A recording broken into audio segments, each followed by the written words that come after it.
What's going on, guys, and welcome back to what's going to be a deep dive GPU benchmark video in the full version of Stellar Blade. We'll look at 6 graphics cards in total, 3 AMD and 3 Nvidia. We have the RX 9060 XT, 9070 XT, and 7900 XTX on Team Red, and on Team Green we have the RTX 5060, RTX 3080 Ti, which is very comparable to an RTX 5070, and RTX 4090.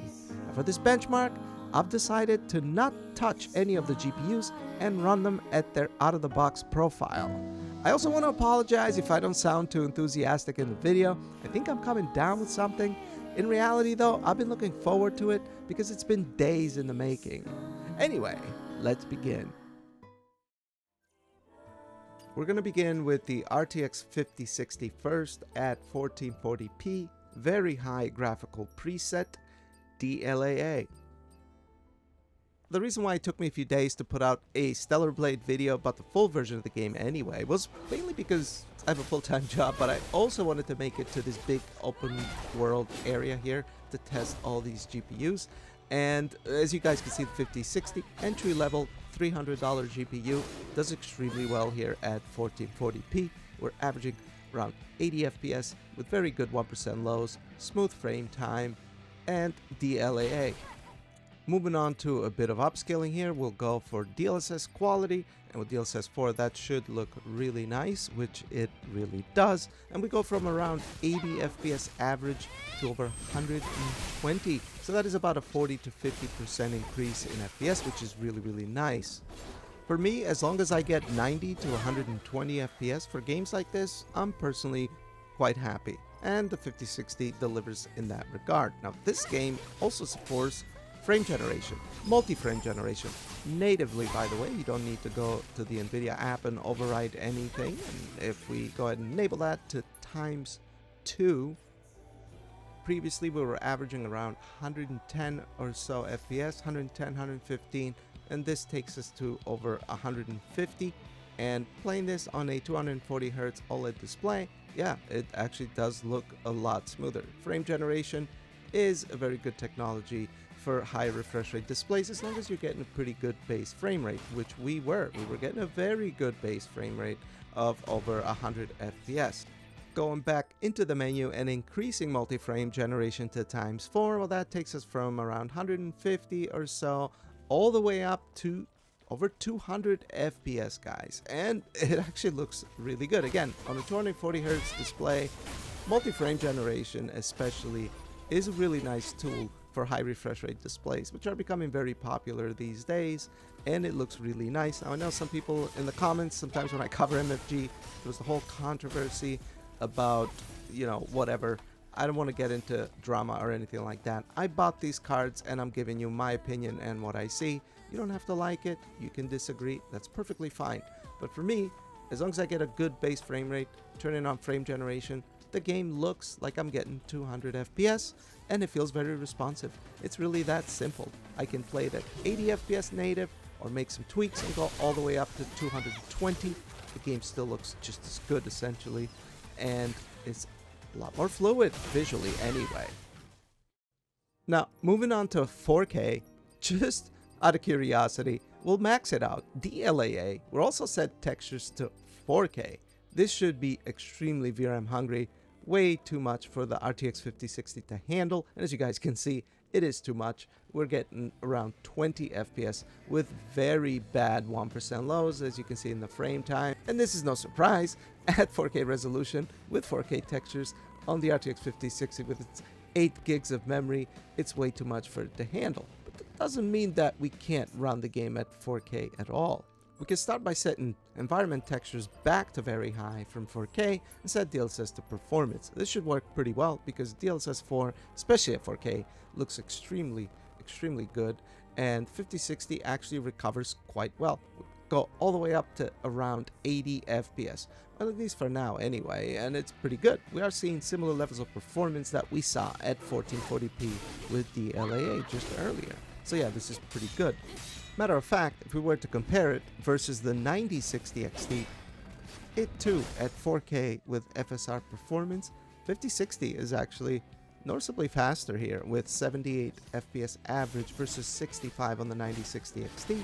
And AMD GPUs do have some sort of an issue with the frame time in this game, and as you can see here, the 5060 is quite a bit ahead with 50 FPS 1% lows versus 37 1% lows on the 9060 XT. But we're going to cover that more into detail a little bit later. There is ways around it on AMD GPUs, but getting back to the 5060, actually, if you keep playing for a little bit, it too begins to exhibit some sort of frame time issues of its own, and I'm not sure if this is because the 8 gigs of memory can be quite limiting, especially when you target 4K. It doesn't matter that we're using DLSS performance, by the way. The 5060 is not really a 4K card, and this was just a look out of curiosity. It's actually surprising that it's doing as well as it is to begin with. Now moving on to the RX 9060 XT, where two are going to start at 1440p with the very high graphical preset FSR native AA. The 9060 XT is a very close competitor to the RTX 5060 that we looked at, $300 versus $350. That's what they go for here in the US anyway. Now, normally the 9060 XT is a bit faster than the 5060. However, in this game, not really. In this game, Nvidia does appear to have a bit of an advantage. Now, I'm not sure if it's because it's Unreal Engine 4, but if we compare the two at 1440p with FSR and DLSS native AA, you can see that the 5060 is quite a little bit faster here. And additionally, the frame times are also a little bit smoother on the RTX 5060, actually quite a little bit smoother. But both cards offer a pretty solid 1440p native experience for the game. I'm moving on to a little bit of upscaling here. If we go with FSR quality at 1440p, we see a very similar increase in performance of around 50% more FPS, going from average of 70 something FPS to over 110. So yeah, pretty solid, very similar to the gains we saw on the RTX 5060. Now, being that the 9060 XT has twice the amount of VRAM that the 5060 has, 4K is a more interesting target to look at. Set FSR to performance and even increase environment texture to 4K resolution, which is something that the PC version offers, and it looks fantastic.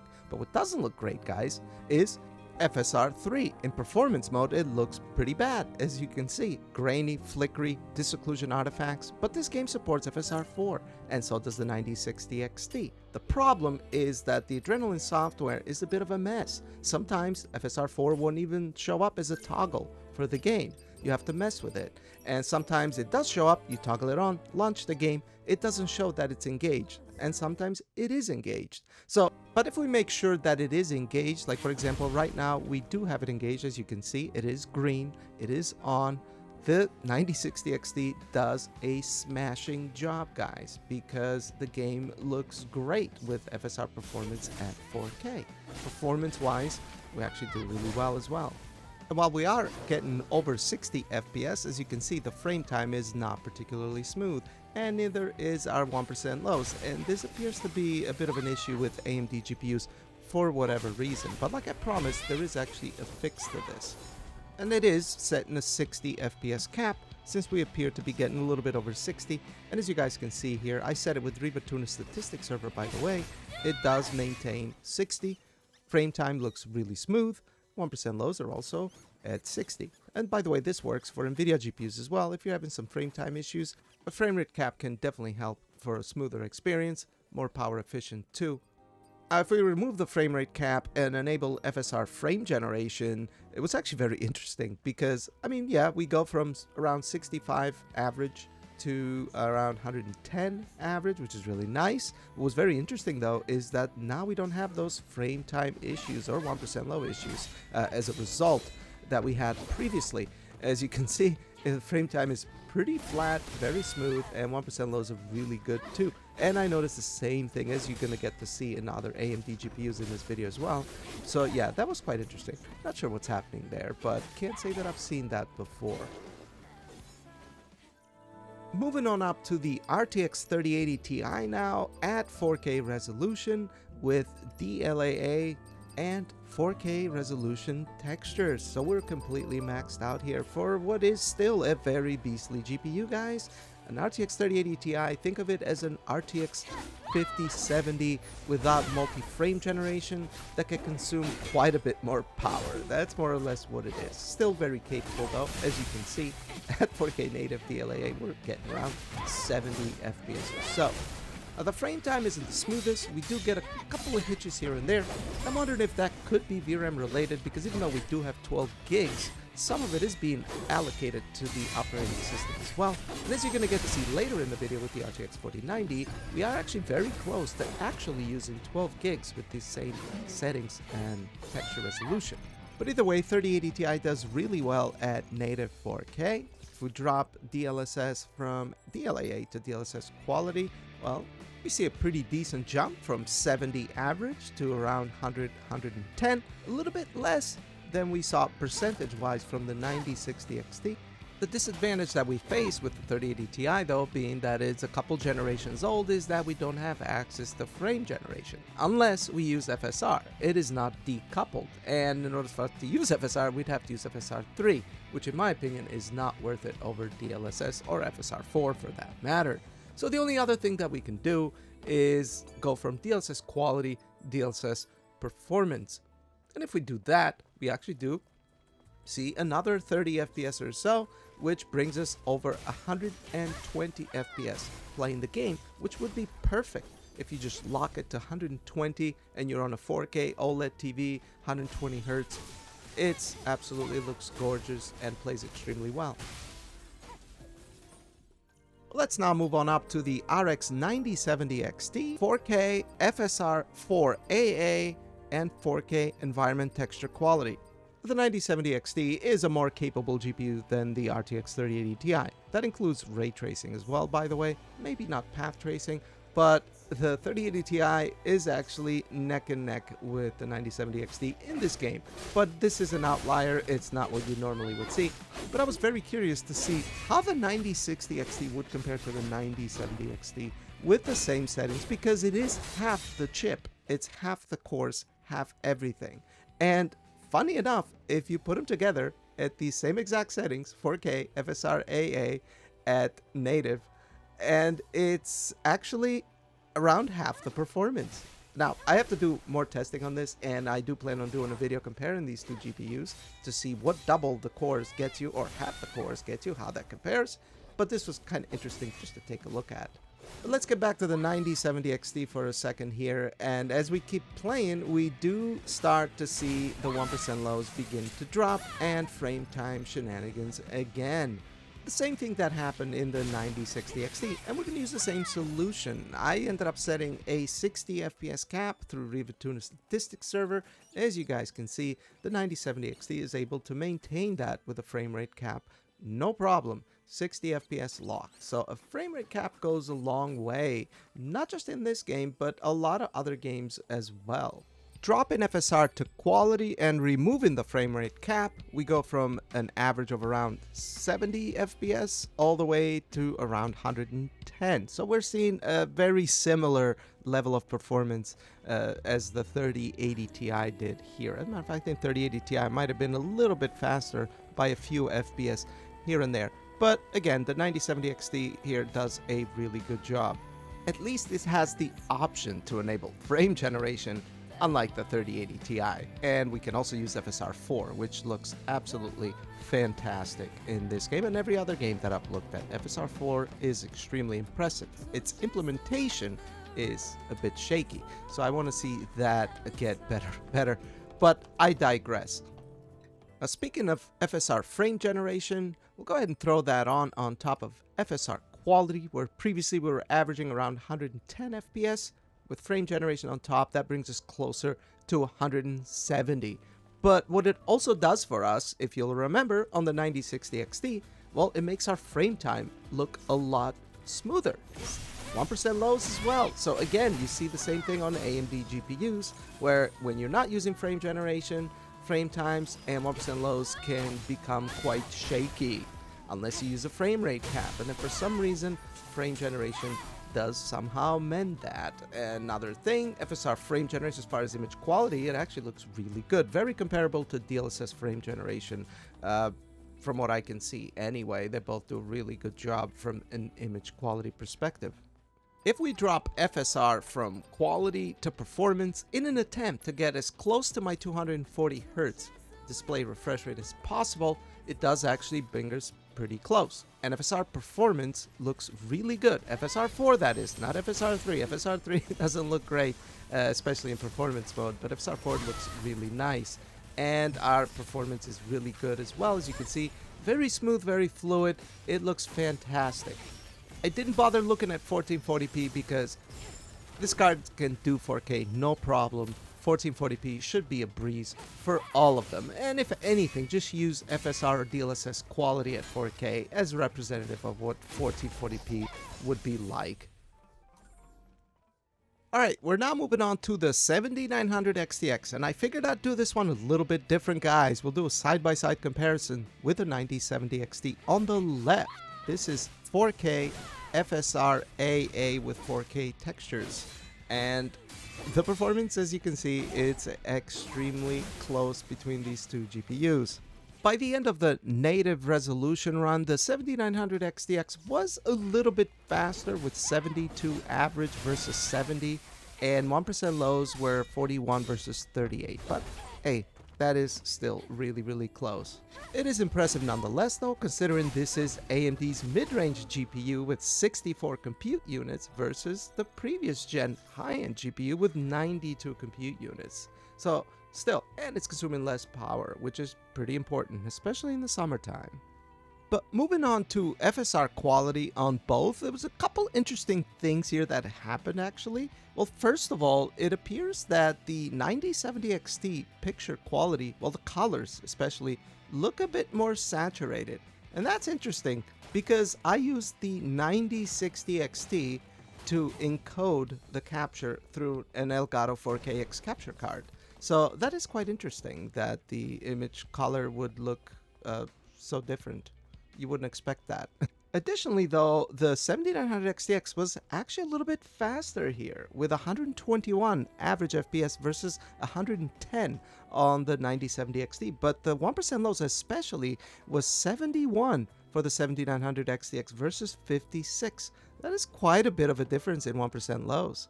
Moving on to FSR quality and FSR frame generation, we now see both GPUs trying to reach close to 200 FPS. They both have a very smooth frame time delivery. Color saturation is still a bit higher on the 9070 XT. Oddly enough, as far as I'm aware, the game does not have a different time of day, but as far as performance goes, the XTX still has a pretty noticeable advantage here with 192 average FPS versus 170 on the 9070 XT.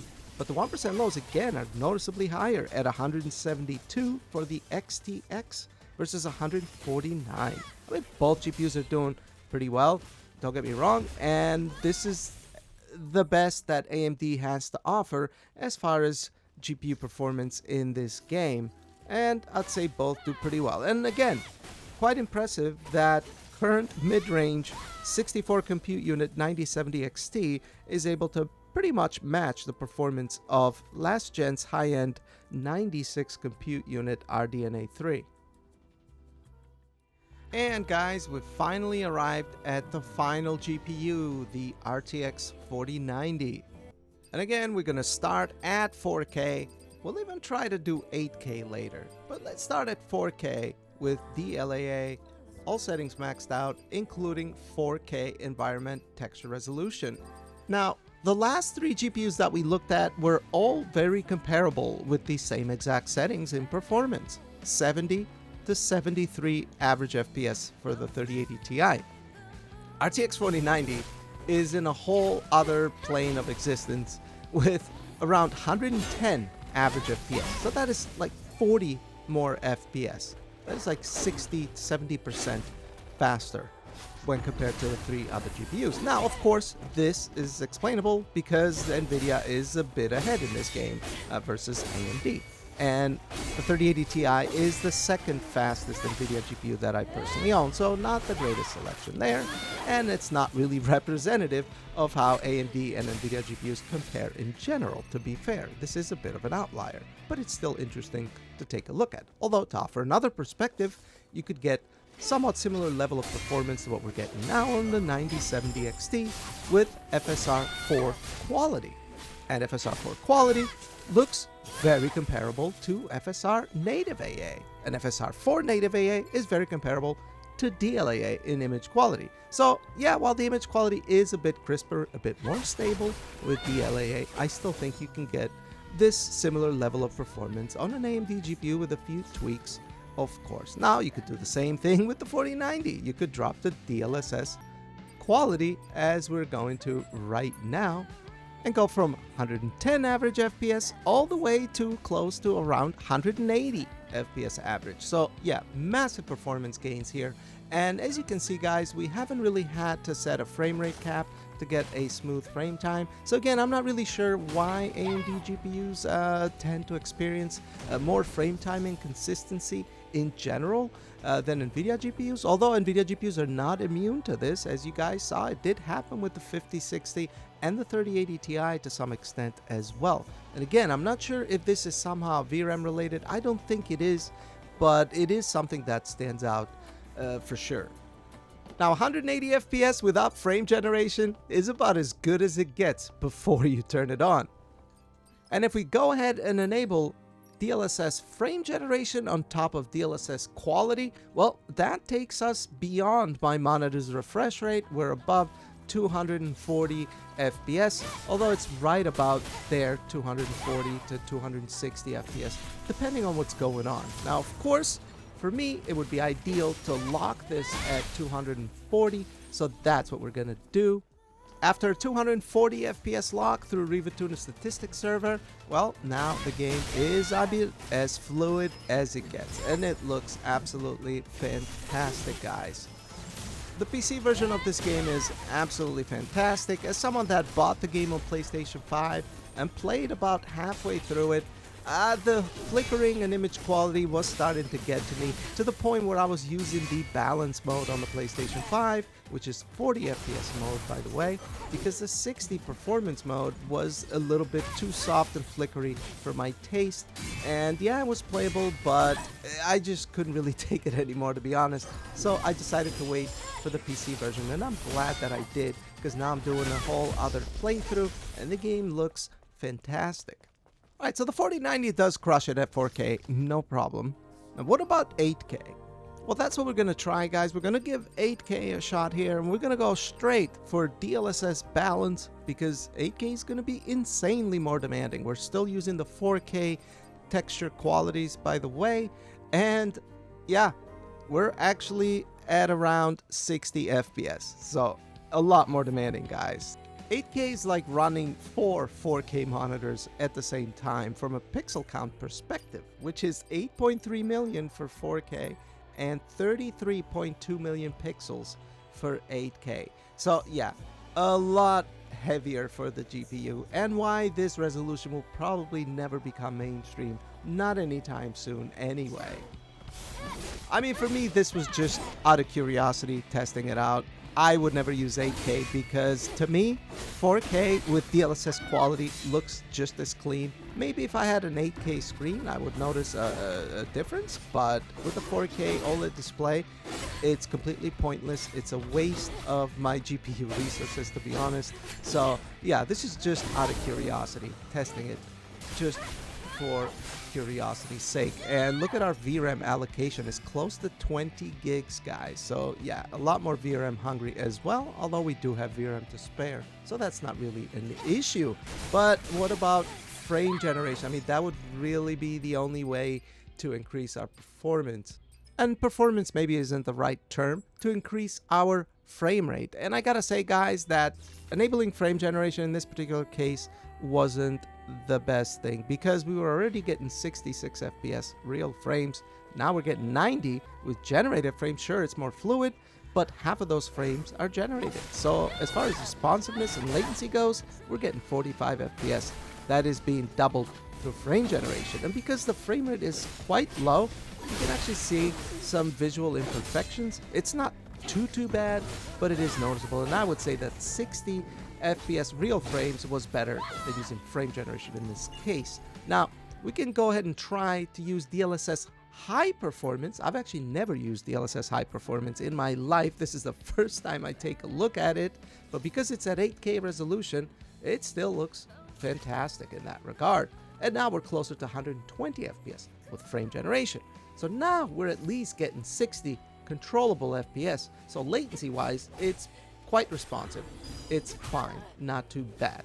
So yeah, there's 8K, guys. I still think it's a gimmick. I wouldn't use 8K. There's no real reason for me to do that because at 4K, DLSS 4 quality, the game looks fantastic. Looks just as crisp as far as I'm concerned. So it's really no point. But yeah, guys, that's going to be it for this video. I didn't want to put a Stellar Blade video right away because I wanted to get to this part of the game, to the open world. And instead of giving you just a few videos of each GPU, I figured I might as well just make one video where I look at a bunch of GPUs, and that way we can kind of see how they all compare with different settings, and I try to push them as hard as I could. I mean, going from the 3080 Ti all the way up to the 4090, I stuck to 4K because, let's face it, this game is not an Unreal Engine 5 game. I mean, yeah, it does look very good, but it's not particularly a next-gen game, technically, right? So yeah, 4K was very reasonable to target for all the GPUs that we looked at, and I think all GPUs did pretty well. I mean, even the 5060 was able to tackle 4K, although I don't think it would be able to handle it to the point where the game would be enjoyable anyway. The 9060 XT, absolutely, because it has 16 gigs of memory. You don't have to worry about texture quality or things getting worse as you progressively play. As you saw at 4K with the 9060 XT, we could use FSR 4 to performance with a 60 FPS lock, and the game was extremely smooth. Or use FSR frame generation and get close to 120. That's actually a pretty good gameplay experience, in my opinion. And then the 9070 XT and 3080 Ti, 7900 XTX, and especially 4090, they can handle 4K no problem. So yeah, I would say overall, I'd say the game is pretty well optimized, right? There is some funky things happening with AMD GPUs for whatever reason, but a frame rate cap can fix that, and you still get to have a very pleasant gameplay experience, no problem. I mean, I don't know. What do you guys think? Do you feel the same way? Leave a comment down below and let me know what you think. If you have any suggestions, please let me know. But give the video a like if you liked it. It does help me out a ton. And consider subscribing if you want to see more content from me. But that's going to be it for this video. I hope you enjoyed it, and I hope you have a great rest of the weekend. I'll see you on the next one. Bye-bye.